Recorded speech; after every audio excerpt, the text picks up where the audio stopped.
Hello and welcome to another video. So today we will be covering the Abominable Snowman, also known as the Yeti, or Yeti, it depends on how you pronounce it. So it's been a long time since one of these videos, but to stay a bit more consistent with these types of videos, I want to give you guys all a challenge. So if this video gets at least 5 likes, I will make a poll on Discord and you will be able to vote on the next video's topic. So I really hope that we get that, and if we don't, maybe I'll still make one, depending on how many people want to see these types of videos.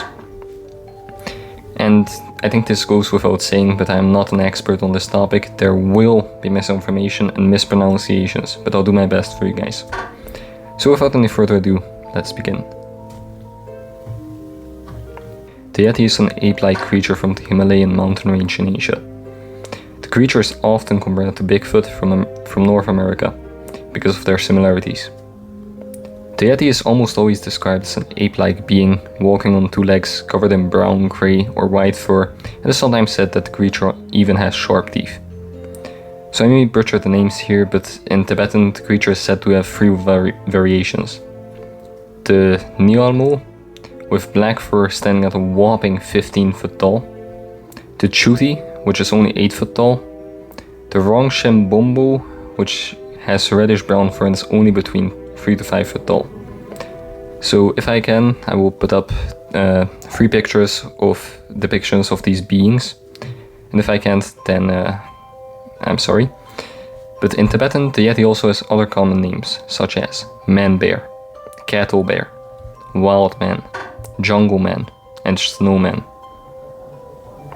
The name. So the name Abominable Snowman may sound like something from a children's book, but it's way different from that. The name originates from the book Mount Everest, the Reconnaissance.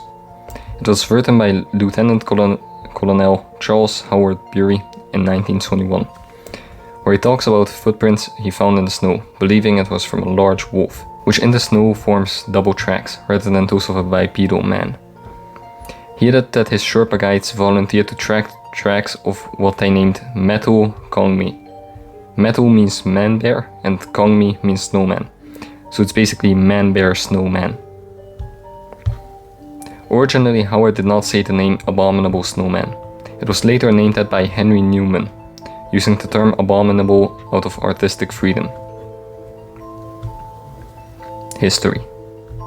So I'm writing this script while reading straight from the source, in which lots of sightings are noted, but because we don't have unlimited time, I recommend to check it out for yourself, if you're interested. That said, I'll read one just so you get a feel for it. So according to H. Shiger, the Yeti was part of a pre-Buddhist belief of several Himalayan people.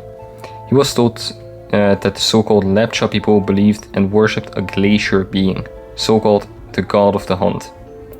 The Yeti was adopted into Tibetan Buddhism, where it is believed that the creature is a non-human species.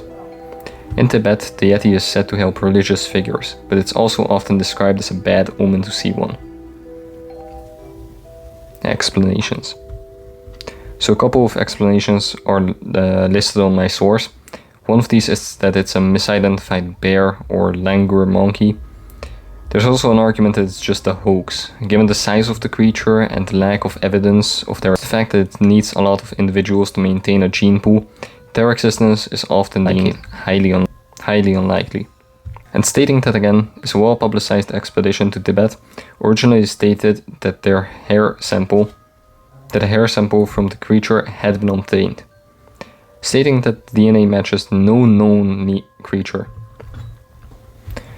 However, after the media release, it has been confirmed that the sample is from a brown bear and an Asiatic black bear.